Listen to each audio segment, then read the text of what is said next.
महाराष्ट्राच्या राजकीय इतिहासात आजचा दिवस सुवर्णाक्षरांनी नोंदवला गेला. राज्याच्या पहिल्या महिला उपमुख्यमंत्री म्हणून श्रीमती सुनेत्रावहिनी अजितदादा पवार यांनी आज विधिवतपणे उपमुख्यमंत्री पदाचा कार्यभार स्वीकारला. तत्पूर्वी सुनेत्रावहिनींनी प्रभादेवी येथील श्री सिद्धिविनायक गणपती मंदिरात दर्शन घेत गणरायाचरणी नतमस्तक झाले.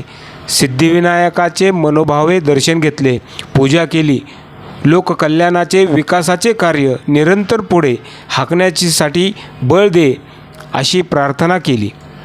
तदनंतर चैत्यभूमीवर जाऊन भारतीय राज्यघटनेचे शिल्पकार महामानव भारतरत्न डॉक्टर बाबासाहेब आंबेडकर यांच्या लोकाभिमुख कार्याचे आणि समताभिमुख विचारांचे स्मरण करून त्यांच्या पवित्र स्मृतींना विनम्र अभिवादन केले.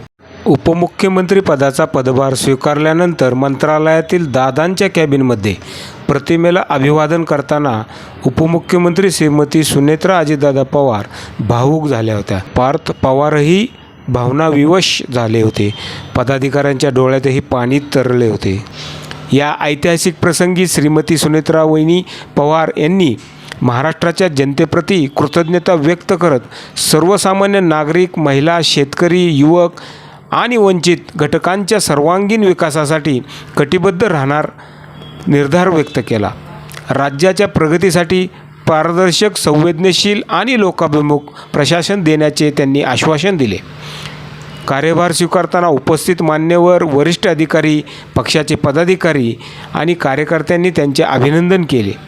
त्यांच्या या नियुक्तीमुळे महिला सक्षमीकरणाला नवी दिशा मिळेल असा विश्वासही यावेळी व्यक्त करण्यात आला.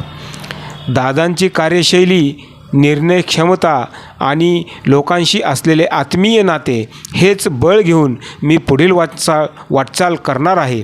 त्यांच्या अपूर्ण स्वप्नांना पूर्णत्व देणे, शेतकरी, महिला, युवक आणि सर्वसामान्य नागरिकांच्या अपेक्षांना न्याय देणे हीच माझी प्राथमिकता असेल, असेही त्या यावेळी म्हणाल्या. दादांची जागा कोणीच घेऊ शकत नाही, पण त्यांच्या विचारांचा वारसा जपण्याचा आणि अधिक सक्षम महाराष्ट्र घडवण्याचा प्रामाणिक प्रयत्न मी करेन. या कठीण प्रसंगी जनतेने दिलेले प्रेम, आधार आणि विश्वास हेच माझे सामर्थ्य आहे. त्यांच्या स्मृतीपुढे आज मी एकच वचन देते की महाराष्ट्राच्या हितासाठी निष्ठेने आणि समर्पणाने कार्य करत राहीन.